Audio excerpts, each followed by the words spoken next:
just now hit full throttle. There's a hyena that's just run into the area. The little cub has run off and now climbed up a tree. So there's exactly what we're talking about.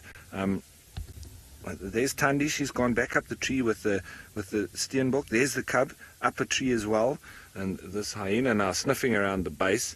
And it all happened in a matter of just a second. We just saw the cub running off. Thandi grabbed the steenbok and up the tree she went. And look at the little cub, also knowing exactly where it needs to go. And it's now watching the hyena circling around the base of this tree. It also wants a piece of the steenbok, I think. Well, I don't think, I know it does. And it's obviously, it came from downwind. It came from downwind, so it's picked up the smell of this steenbok carcass, and well, wants a piece of the action. And it's a big female hyena as well. We'll see what happens, but everybody in with trying to survive, and that's what we were just talking about. So all the more reason why Thandi needs to be on her toes, and wonderful that the little cub has just immediately gone straight up that tree there. And look at that. It's high enough off the ground that it's safe. Natureville, I very much agree with you. I'm glad that hyenas don't climb trees, because if they did, Thandi would be in big trouble, and so would that little cub. That cub would probably be dead already. But that's one of the evolutionary lines that the leopard have taken to avoid hyena and lions on the ground, and what makes them quite special. They're so adaptable, and it's wonderful to see this, that the hyenas come in, and I think just sniffing around the bases, licking the grass, probably can taste this meal, but just can't get to it. Must be really frustrating. And Carol, this hyena could stay here for an extended period of time. It knows that there's food here, and yeah, this could all get quite interesting, because this hyena now has got the smell and probably the taste for blood there on the ground where Thandi was busy feeding on that steenbok. So this hyena now is obviously hungry too, and we know how tenacious hyenas can be. So I'm just waiting for things to possibly settle down a little bit, and then I'll maybe reposition that we can get a better view. I just don't, it's quite edgy for the little cub and for Thandi, so I don't want to disturb anybody.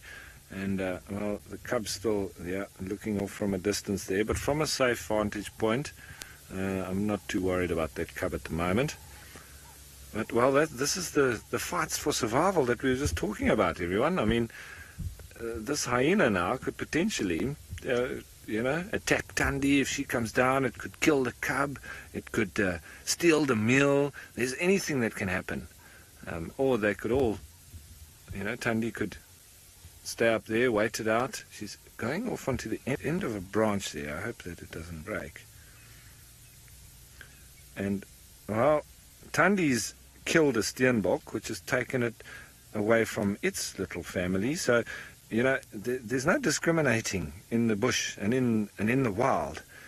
This hyena is hungry, and it doesn't care that the leopard is trying to feed its little cub. She is possibly trying to feed her little cubs.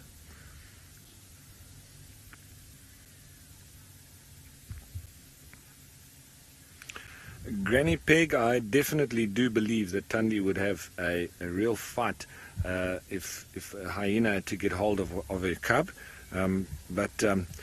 Yeah, she'd have to fight with her life, and she probably will do. And I'm sure you know that mothers, and there's nothing like a mother to scare off anybody or an animal, especially when they put their offspring in danger.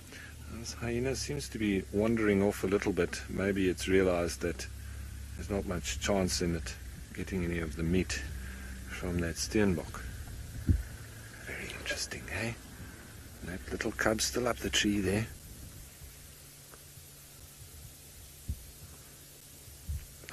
think that hyena's just wandered off a little bit. I can't see if it's carried on going. But, perfect reactions that these two animals had.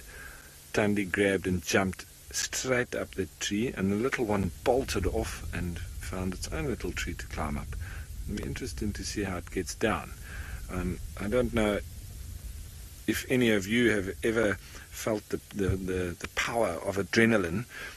I've been able to climb up trees when I've been chased by a buffalo and black rhino, and getting up very high up the tree, and once the animal is gone and the adrenaline wears off, you realize, you're not quite sure how you got that high, because it was almost impossible to get down.